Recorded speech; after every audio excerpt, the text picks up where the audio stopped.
What's going on, guys? I'm finally bringing myself to watch and do a reaction over the Dallas Cowboys.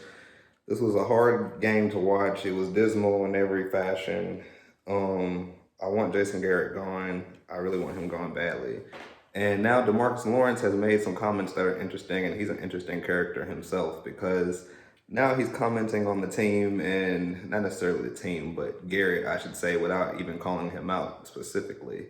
And now he's basically saying that a team with talent and no direction is merely just a team, basically, a shell of itself, taking direct shots at Garrett.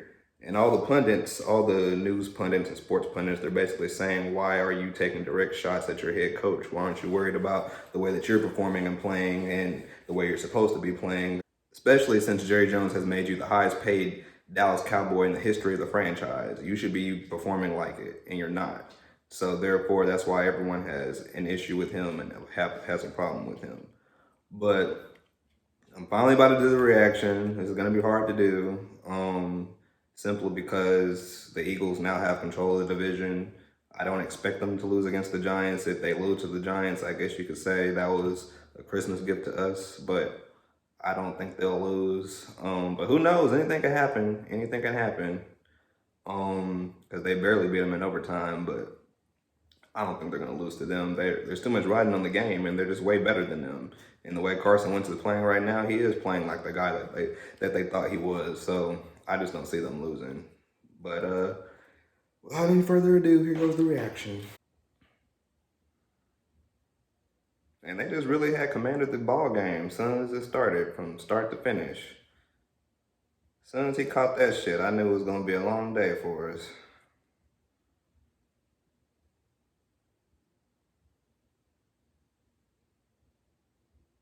Just kept converting. Dallas is not good in man coverage to me. They're just not a good man coverage team. Not even that. I wouldn't say it's that even. I just don't know. I really don't know. They're just very inconsistent. One week they'll look like a Super Bowl dominant team to where they can do these type of schemes and pressures and stuff like that and whatnot. But then they'll go back to looking just dismal again.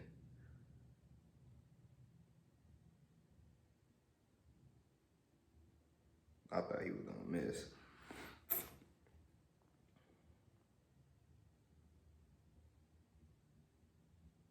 Yeah, Amari Cooper was hurt or something. Cause just like what Shannon Sharp was saying on Undisputed, like, and it's gonna happen later on in the ball game. There was a ball that he caught, the same type of ball he caught against the Rams, where he had to jump up and make a acrobatic catch. Basically, the same type of ball that came to him in this game here. He just basically looked at the ball and only put one hand out to catch it.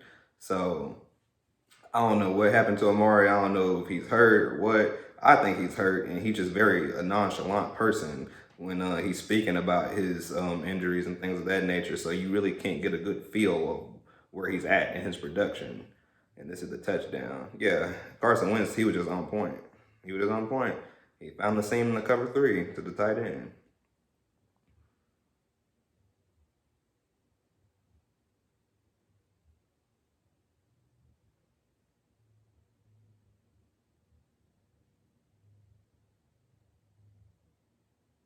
Yeah, they had no chance of getting the first down. That's just situational football that the Eagles knew they had an advantage on.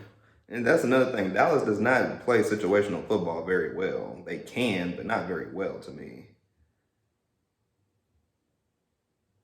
We got Malcolm Smith.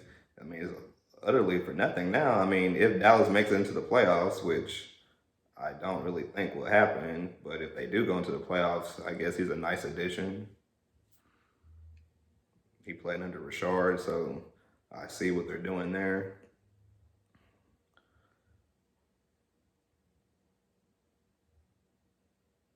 Once again, Dak was trying with his hurt shoulder. He was trying. Yeah, we got a kicker now. Thought he missed it, but he made it.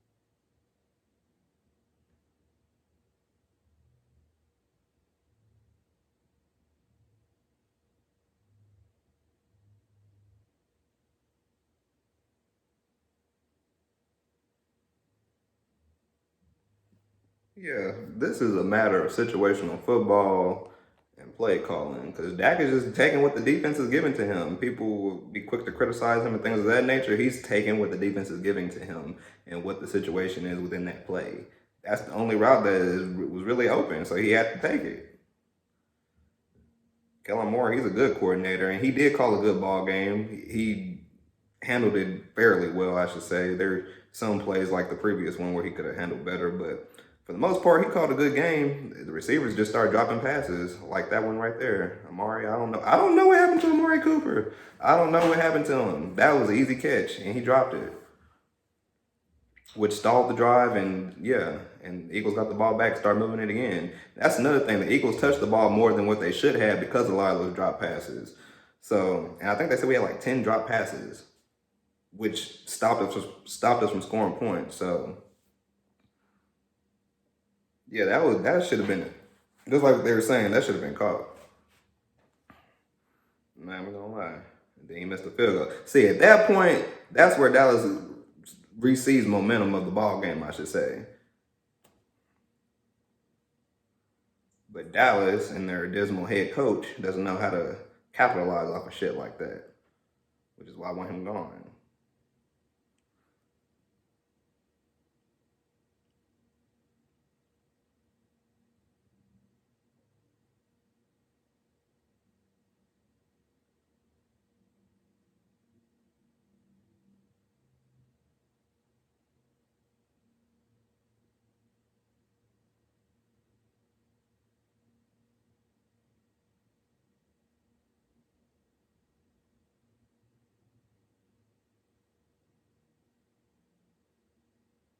Michael Gallup showed up. But Amari Cooper, I don't know. Zeke had flashes here and there, but I don't know. Most of this, it is on the head coach. It is on the head coach. I'm not just gonna bash Zeke. I'm not just gonna bash him. But shit like this, I question play calling and who's making the decisions in the final calls. If Kellen Moore called that play, Jason Garrett, it is your decision to simply overrule that shit and say no. Why was Zeke not in the ball game? That's another thing that everybody was talking about. Why was Zeke not in the football game? This is why I want you gone. I hate you so badly. It's not even funny.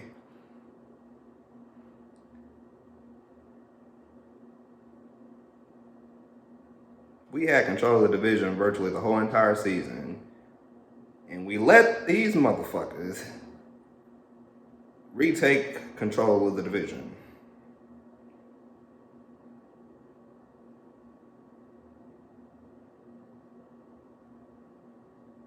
Yeah, Blake, like, he's better than Jason Witten. And yet they continuously start Jason Witten just because of his name. I just have to start. Yeah, that's the ball I'm talking about. That's what I'm talking about right there. He caught that same football against the Los Angeles Rams. But against the Eagles, he just put one hand up. So, yeah, I don't know what was wrong with him.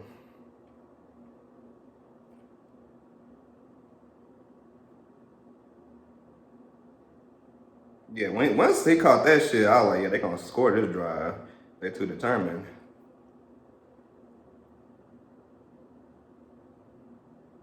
Greg Ward out of Ohio State and out of East Texas.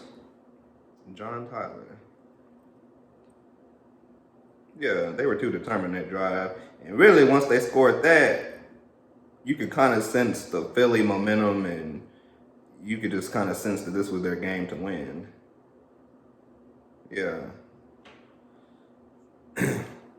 His play calls are dismal in certain situations. Let me rephrase that. In certain situations, which I feel like Garrett should have been overruling. Yeah, see, we don't play screens very well, which the best teams in football do. We don't play situational football very well, which the best teams do. There's a lot of things we can improve on.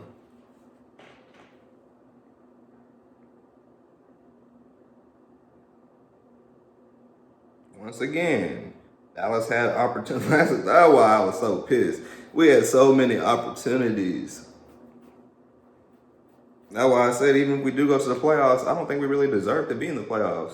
What's the point? We're just going to be in the playoffs just to take up the playoff spot, ultimately. Randall Cobb, that's just veteranship from Randall Cobb readjusting to the football.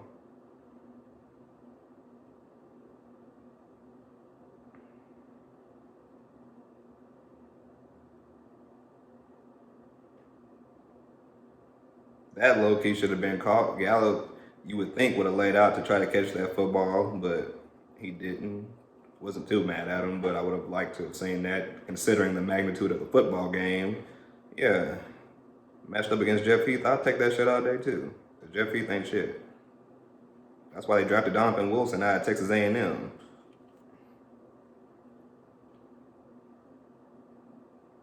he will eventually start. I don't know when it's coming, but it's coming. Need to trade. They really need to trade Jeff Heath.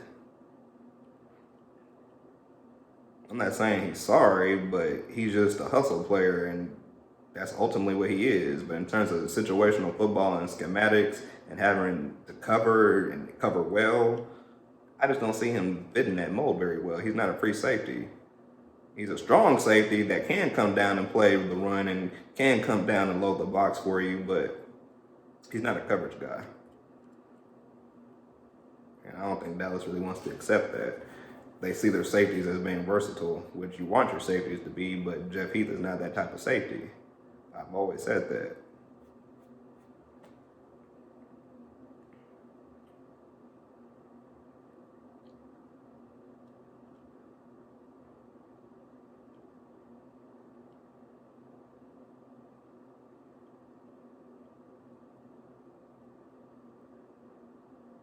Yeah, they had too much momentum. Just way too much momentum. Struggling. We just really struggling. We didn't score a touchdown. Yeah, we didn't score. Here goes the final play where Dak tried to throw it. Who was that? To Michael Gallup, I believe. That's the ball game. Yeah, I just want Jason Garrett going. I just hate this. I hate him. I really do. Yeah, and then they iced the game with this throw right here. Yeah. And from what I understand, his ribs are broke, and he still went up to catch that ball. Yeah, see, Dallas just gave up at that point. I mean, what's the point? Really, if you think about it, yeah.